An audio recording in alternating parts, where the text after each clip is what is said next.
So hello friends, how are you? I hope so कि आप सब लोग घर में होंगे और ठीक होंगे। So friends, be at home and be safe. तो स्वागत करती हूँ आप सब लोगों का आपके अपने यूट्यूब चैनल पर जिसका नेम है बंसल एजुकेशन हब। फ्रेंड्स, अगर अभी तक आपने मेरे चैनल को सब्सक्राइब नहीं करा तो जल्दी से ना सब्सक्राइब कर दो और साथ ही साथ बेल आइकन को भी प्रेस कर देना ताकि मेरे आगे आने वाली वीडियोस की नोटिफिकेशंस आपको मिलती रहे। एंड फ्रेंड्स, अगर अभी तक आपने मेरी इस वीडियो को लाइक नहीं करा है, शेयर नहीं करा है तो जल्दी से ना लाइक कर दो और शेयर कर दो फेसबुक पर या जो भी सोशल नेटवर्किंग साइट्स आप लोग यूज करते हैं उस पर, ताकि आपके जितने भी फ्रेंड्स हैं उनको भी इस वीडियो का बेनिफिट मिले। तो आज की वीडियो को स्टार्ट करते हैं। सो फ्रेंड्स, आज की जो वीडियो है वह है क्लास 11 के लिए, जिसमें हम लोग हमारा चैप्टर नंबर 1 डिस्कस कर रहे थे बिजनेस स्टडीज का। तो मैंने आपको अपनी लास्ट वीडियो में बताया था कि इंडस्ट्री क्या होती है, वो इतने टाइप्स की होती हैं, जहां मैंने आपको एक्सप्लेन करा था प्राइमरी इंडस्ट्री के बारे में, सेकेंडरी इंडस्ट्री के बारे में और टेरिटरी इंडस्ट्री के बारे में। सो फ्रेंड्स, अगर आपको इसके बारे में डिटेल नॉलेज चाहिए तो आप मेरी वीडियोस में जाके देख सकते हैं।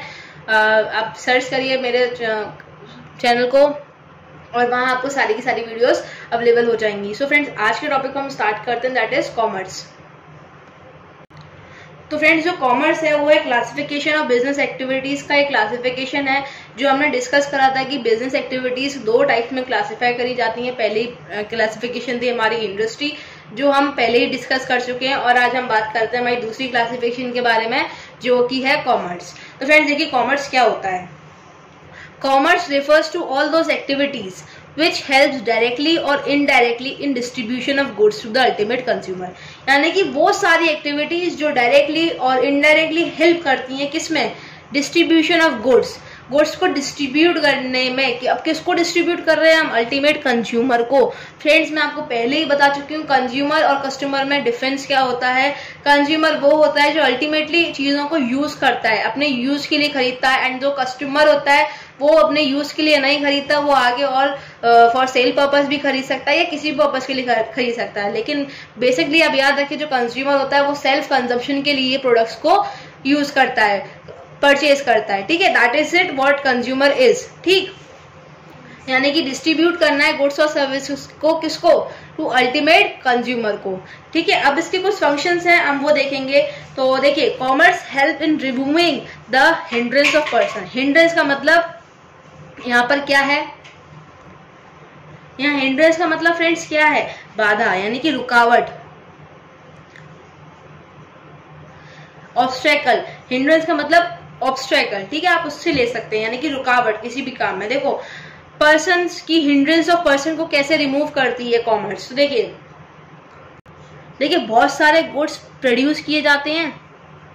ठीक है, किससे प्रोड्यूस करे जाते हैं, ग्रुप ऑफ पीपल, जिनको हम क्या बोलते हैं, प्रोड्यूसर्स। यानी कि एक ग्रुप ऑफ पीपल जो गुड्स को प्रोड्यूस कर रहा है उसको क्या बोलेंगे, प्रोड्यूसर्स। किसके लिए प्रोड्यूस किए जा रहे हैं, एक ग्रुप ऑफ पीपल, यानी कि आगे दूसरे ग्रुप ऑफ पीपल के, जिनको हम क्या बोलेंगे, कंज्यूमर्स। यानी कि एक ऐसा ग्रुप ऑफ पीपल जो गुड्स को प्रोड्यूस कर रहा है, एक ऐसा ग्रुप ऑफ पीपल जो गुड्स को कंज्यूम कर रहा है। जो प्रोड्यूस कर रहा है वो हो गया हमारा प्रोड्यूसर, और जो कंज्यूम कर रहा है वो हो गया हमारा कंज्यूमर। तो देखो,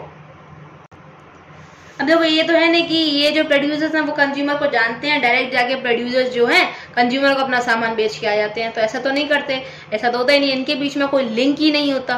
कोई लिंक होता है, नहीं होता। प्रोड्यूसर्स किसकी हेल्प लेते हैं, ट्रेड की। किसकी लेते हैं, ट्रेड की,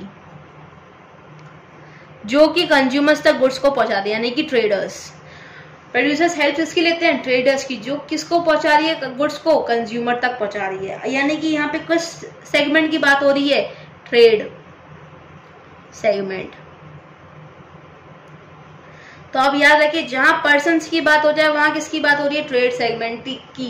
तो अगर ये आपसे क्वेश्चन पूछा भी जाएगा तो आप इसे खुद लिख के आ सकते हैं, हम ट्रेड सेगमेंट है, सिंपल सी बात है। प्रोड्यूसर्स कंज्यूमर्स को नहीं जानते तो किसकी हेल्प ले रहे हैं, किसकी ले रहे हैं, ट्रेडर्स की। अब ट्रेडर्स क्या करते हैं, exchange of goods and services में उनकी हेल्प करते हैं। क्या करते हैं, उनकी हेल्प करते हैं, यानी कि प्रोड्यूसर्स के गुड्स को कंज्यूमर तक पहुंचाते हैं। तो हमारा सेकंड फंक्शन क्या है कॉमर्स का, that is commerce helps in removing the hindrance of place.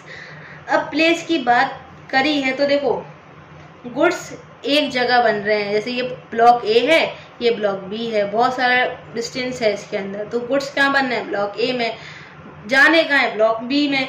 अब ये थोड़े ना जाके ये लोग पहुंचाएंगे। अगर ये यहाँ पे गुड्स को पहुंचाने लग गए तो इनके प्रोडक्शन कौन करेगा गुड्स का? वो थोड़े ना करेंगे। तो देखो हेल्प किसकी लेते हैं ये लोग? ट्रांसपोर्टेशन की। ट्रांसपोर्टेशन की क्या लेते हैं? हेल्प लेते हैं, ताकि जो सेक्टर ए से सेक्टर बी तक गुड्स को ये लोग ट्रांसपोर्ट कर पाए, यानी कि हिंड्रेंस ऑफ प्लेस को रिमूव कर पाए। तो वो कौन सा सेक्टर है जो कि हिंड्रेंस ऑफ प्लेस को रिमूव करता है? वो है transportation sector. Transport sector segment है, ठीक है। ट्रांसपोर्ट सेगमेंट है जो कि हिंड्रेंस ऑफ प्लेस को क्या करता है? रिमूव करता है। ट्रांसपोर्ट क्या करेगा? ट्रांसपोर्ट जो है गुड्स को उठाएगा जहां उस एरिया से जहां पे प्रोडक्शन हो रहा है और मार्केट तक पहुंचाएगा, जहां पर कौन रहता है? कंज्यूमर्स रहते हैं। उनको इजीली गुड्स को अवेलेबल कराएगा मार्केट में। तो ट्रांसपोर्ट क्या है? एसेंशियल है बाइंग और सेलिंग के लिए ऑफ गुड्स एंड सर्विसेज, यानी कि एक इंपॉर्टेंट फंक्शन है कॉमर्स का। देन हमारा थर्ड फंक्शन क्या है कॉमर्स का? That is commerce help in removing the time of hindrance of time. देखो हमारा थर्ड पॉइंट क्या है? थर्ड पॉइंट हमारा क्या कह रहा है? समझने की कोशिश करना। Commerce help in removing the hindrance of time, यानी कि टाइम की रुकावट को कैसे दूर करता है कॉमर्स। अब देखो समझो, बहुत सारे गुड्स ऐसे हैं जो थ्रू आउट द सीजन बिकते हैं, लेकिन थ्रू आउट द सीजन बनते नहीं है। बनते तो एक ही बार में, लेकिन बिकना तो उनको पूरे साल ही साल है, यानी कि कुछ महीने के लिए लोग प्रोड्यूस किए जाते हैं, बिकते ये पूरे साल है, ठीक है। वहीं कुछ गुड्स ऐसे होते हैं जो पूरे साल बनाए जाते हैं लेकिन बिकते केवल एक सीजन के टाइम पर है, ठीक है। फॉर एग्जाम्पल जैसे वीट है, राइस है, ये थ्रू आउट द ईयर बिकते हैं कि नहीं बिकते? तो क्या है, हम लोग किस चीज के बारे में बात कर रहे हैं? ये जो डिफरेंस आ रहा है किसकी बात हो रही है? टाइम गैप की बात हो रही है यहाँ पे। यानी कि गुड्स को जब हम बना रहे हैं और जब वो गुड्स बिक रहे हैं तो उसमें क्या है? एक टाइम गैप है। क्या है? Time gap. यानी कि प्रोडक्शन में और कंजम्पशन में क्या आ रहा है? टाइम गैप आ रहा है। अब इस टाइम गैप को दूर करने के लिए अब जो गुड्स हमने बनाए हैं वो खराब नहीं हो जाए, बिगड़े नहीं, हमारा माल खराब ना हुए, हम किसकी हेल्प लेते हैं? वेयर हाउसिंग, गोदाम। किसकी हेल्प लेते हैं? गोदाम की, ताकि जो हमने जो सामान बनाया है हम उसे स्टोर कर सकें और जब मार्केट में अच्छी डिमांड हो तब उसे निकाल सकें। तो हिंड्रेंस ऑफ टाइम कौन दूर कर रहा है? Warehousing segment. तो आप ऐसे याद रखो, हिंड्रेंस ऑफ पर्सन कौन रिमूव कर रहा है? ट्रेड सेगमेंट, ठीक है। देन हिंड्रेंस ऑफ प्लेस कौन रिमूव कर रहा है? Transportation segment. Hindrance of time कौन रिमूव कर रहा है? Warehousing segment. अगर आप इस तरीके से याद करेंगे तो आपके लिए आसान हो जाएगा और जब आपको एग्जाम में पूछा जाएगा तो आपको एक आइडिया होगा कि आपको डिटेल में क्या लिख के आना है, ठीक है। तो हमारा फोर्थ फंक्शन क्या कहता है कॉमर्स का? तो देखो फोर्थ फंक्शन कहता है that commerce helps in removing the hindrance of exchange. Exchange की रुकावट को रिमूव करता है। कैसे रिमूव करता है? अब देखना, समझो। गुड्स एंड सर्विसेज को जो हम प्रोड्यूस, यानी कि जो प्रोड्यूसर प्रोड्यूस कर रहा है वो किसके लिए प्रोड्यूस कर रहा है? मैन्युफैक्चरर है वो जो सेल कर रहा है गुड्स एंड सर्विसेज को, तो वो क्यों सेल कर रहा है? ताकि उसे एक्सचेंज में क्या मिल सके? मनी। क्या मिल सके? मनी। अब मनी हमारा क्या है? एक कॉमन मीडियम ऑफ एक्सचेंज है। और मनी हम सर्कुलेट कैसे करते हैं? बैंकिंग ब्रांच ऑफ कॉमर्स, यानी कि बैंक से। बैंकिंग ब्रांच ऑफ कॉमर्स की बात हो रही है। कॉमर्स की जो बैंकिंग ब्रांच है उससे हम लोग इजीली मनी को सर्कुलेट कर पाते हैं। अब जो बैंकर्स हैं, ठीक है, जो बैंक्स हैं वो हेल्प करती हैं बायर्स और सेलर्स को कि वो पेमेंट कर सकें, पेमेंट ले सकें, पेमेंट को कलेक्ट कर सकें, ठीक है। पेमेंट भी कर रहे हैं, वो जो बायर है वो पेमेंट को ले भी रहा है, यानी कि मतलब मनी बैंक का रोल प्ले करती है। बैंक का क्या रोल होता है? जो बायर्स और सेलर्स हैं उनको मेकिंग और कलेक्टिंग पेमेंट्स में हेल्प करती है।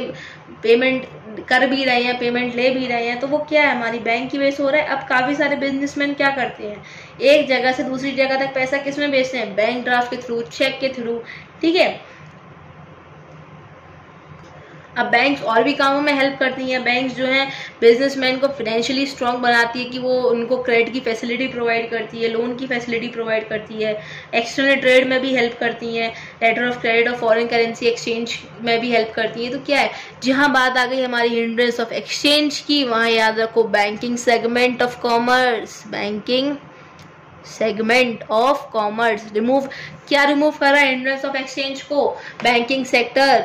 ठीक है, देन हमारा 5th पॉइंट क्या है, commerce help in removing the hindrance of risk, removing the hindrance of risk. अब रिस्क से आप क्या समझ रहे हैं, बात यहाँ किसकी आ गई, मैंने आपको पहले ही बताया, insurance can cover up the risk, insurance की बात आ गई। जहां रिस्क की बात आ जाए, देखो बिजनेसमैन क्या है, बिजनेसमैन को हर तरीके से काफी सारे रिस्क को फेसअप करना पड़ता है। उसे बिजनेस में लॉस हो गया, गुड्स एंड सर्विसेज खराब, गुड्स खराब हो गए, उसका माल खराब हो गया, या by in case of fire में खराब हो गया, कैसे भी खराब हो गया, उससे काफी सारे रिस्क फेसअप करने पड़ते हैं। अब उसको रिस्क को कौन कवर अप करता है, इंश्योरेंस कंपनीज, यानी कि हम किसकी बात कर रहे हैं, insurance segment of bank of commerce की। ठीक है, अब जो इंश्योरेंस वाले होते हैं उनको प्रोटेक्शन या प्रोटेक्शन प्रोवाइड कराते हैं, किसको, बिजनेसमैन को, कि उनको प्रोटेक्शन प्रोवाइड करेंगे, उनको कंपेंसेशन देते हैं जो सामान का वो इंश्योरेंस कराते हैं उसका। जैसे कि अगर आपको कोई भी डैमेज हो रहा है गुड्स को, किसकी वजह से, स्टोरेज की वजह से, या रखे रखे खराब हो गया माल, आग लग गई गोदाम में, फ्लड आ गया, बारिश की वजह से खराब हो गया, इन सब की वजह से अगर आपका माल खराब हो रहा है तो आपको जो नुकसान हो रहा है वो कौन आपको कंपेंसेट करेगी, इंश्योरेंस सेगमेंट करेगी। तो देखो जहां बात आ गई रिस्क की, वहां याद रखो इंश्योरेंस सेगमेंट की वजह से हो रहा है। देन हमारा 6th पॉइंट क्या है, commerce helps in removing the hindrance of knowledge, knowledge की रुकावट को कैसे दूर करा जा सकता है। देखो हम नॉलेज की बात कर रहे हैं, तो देखो जितने भी कंज्यूमर्स होते हैं तो उनको नहीं पता होता है कि मार्केट के अंदर क्या क्या नए प्रोडक्ट्स आ रहे हैं, कि कौन कौन से प्रोडक्ट्स उनके फेवर में है।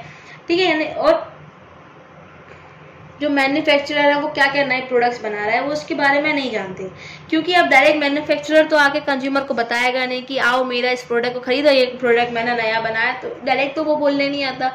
या उसके सारे जितने भी मैन्युफैक्चरर के एम्प्लॉयज हैं वो तो बोलने नहीं आते, प्रोडक्शन यूनिट में जो काम करते हैं कि सबको बोलने आए कि आप ही मेरा प्रोडक्ट खरीदे, हमने नया लॉन्च करा है। आजकल इसके लिए क्या है, एडवर्टाइजमेंट,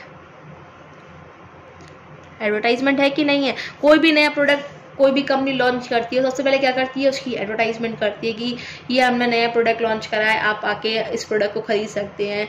यानी कि आप क्या कर रहे हैं, एडवर्टाइजमेंट के थ्रू आप कस्टमर के दिमाग में ये बात बिठा रहे हैं कि आज हमारी कंपनी ने इस मौके पर एक नया एक नया प्रोडक्ट को लॉन्च करा है।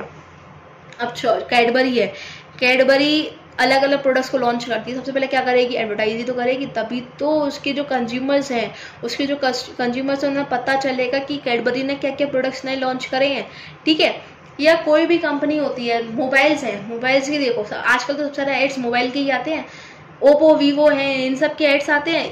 वो लोग क्या करते हैं, हर एक महीने बाद उनका कोई ना कोई अपडेटेड मोबाइल आ जाता है, वो लोग क्या करते हैं, कंज्यूमर को अवेयर कराते हैं कि ये मोबाइल हमने लॉन्च कर दिया है। किसके थ्रू अवेयर कराते हैं, एडवर्टाइजमेंट के थ्रू। ठीक है, यानी कि कंज्यूमर की नॉलेज में लेके आते हैं कि हमने ये मोबाइल आज लॉन्च कर दिया, ये हमारा लेटेस्ट मोबाइल है, आप इसे जाके हमारे स्टोर्स में ले सकते हैं, खरीद सकते हैं। ठीक, तो ये 5 हिंड्रेंस हैं जिनको हम रिमूव कर सकते हैं। किन किन चीज़ों से, देखिए इजी रिमेम्बरेंस के लिए आप क्या करो, आप ऐसे एक करके एक टेबल बनाना जिसमें आप लिखना हिंड्रेंस पर्सन्स की, देन प्लेस की, टाइम की, एक्सचेंज, रिस्क एंड नॉलेज। ठीक है, एक ऐसे करके टेबल बनाना प्रॉपर। यहाँ पे बस वो जगह नहीं है इसलिए मैं ऐसे ही बना दे रही हूँ। आप एक प्रॉपर टेबल बनाइएगा जिसमें आप लिखना hindrance of person, hindrance of place, hindrance of time, hindrance of exchange, hindrance of risk and hindrance of knowledge. अब ये किस चीज़ों से रिमूव करी जाती हैं वो भी लिखना है एक साइड पे। पर्सन्स, दिमाग लगाओ, ट्रेडर्स की बात करी थी हमने, किसकी बात करी थी, ट्रेडर्स की, तो यानी कि ट्रेडिंग सेगमेंट हो गया। प्लेस, ट्रांसपोर्टेशन की बात करी थी हमने, तो क्या हो गया, ट्रांसपोर्टेशन सेगमेंट हो गया। टाइम, वेयर हाउसिंग की बात की थी, क्यों, क्योंकि टाइम गैप होता है किसमें, प्रोडक्शन और कंजप्शन में गुड्स का, तो हम लोग वेयर हाउसिंग के बारे में बात कर रहे थे, तो यहाँ पे वेयर हाउसिंग का सेगमेंट आ गया। देन एक्सचेंज, एक्सचेंज का मतलब डायरेक्ट ले जाओ मनी से, और मनी कौन रेगुलेट कर रहा है, हमारी बैंक। बैंकिंग सेगमेंट आ गया। देन हम लोगों ने बात करी रिस्क। अब रिस्क की बात जहाँ पर आती है, मैंने आपको पहले ही बताया कि इंश्योरेंस की बात आ जाती है। जहाँ पर रिस्क आएगा वहाँ क्या आएगी हमारी इंश्योरेंस कंपनीज, तो हमारा कौन सा सेगमेंट हो गया, इंश्योरेंस का सेगमेंट हो गया। देन नॉलेज, अब कंज्यूमर की नॉलेज में हम लोग को लेके आना है नए नए प्रोडक्ट्स के बारे में, तो हमारे कौन हेल्प करेगा, एडवर्टाइजमेंट हेल्प करेगी नहीं करेगी। तो आप ऐसे प्रॉपर एक टेबल बनाना, उसमें ये पांचों के पांचों लिखना कि कौन कौन से हिंड्रेंस है और किस किस से रिमूव हो सकते हैं। फिर आप अपने आप से उनके अंदर की चीजें लिख के देखना विद एग्जाम्पल्स, यानी कि डिटेल में एक्सप्लेन करना। बिकॉज फ्रेंड्स ये क्वेश्चन अधिकतर पूछा जाता है कि कॉमर्स के कौन कौन से हिंड्रेंस है, यानी कि फंक्शंस क्या क्या है कॉमर्स के, या आपको एज अ केस स्टडी पूछ लेंगे कि ये हिंड्रेंस आपको दी गई है, ये आप कैसे रिमूव कर सकते हैं। तो आपको ये चीज़ आनी चाहिए एंड आप उसे अच्छी तरीके से मेमोराइज करना। फ्रेंड्स आज की वीडियो में ज़्यादा लंबी नहीं करूंगी, हम लोग क्लासिफिकेशंस ऑफ कॉमर्स अगली वीडियो में देखेंगे। तो आज की वीडियो में हमने समझा कि कॉमर्स क्या होता है और फंक्शंस ऑफ कॉमर्स क्या होते हैं। एंड फ्रेंड्स अगर अभी तक आपने मेरी इस वीडियो को लाइक नहीं करा है, शेयर नहीं करा है, फटाफट से ना लाइक कर दो, शेयर कर दो और मेरे चैनल को सब्सक्राइब कर दो। साथ ही साथ बेल आइकन को प्रेस करना मत भूलना, क्योंकि फ्रेंड्स मुझे कहीं ना कहीं से मैं बहुत ज़्यादा मोटिवेट होती हूँ कि मैं आपके लिए और ऐसी वीडियोस को लेते आती रहूँ। So friends please supporting me, keep supporting me and thank you.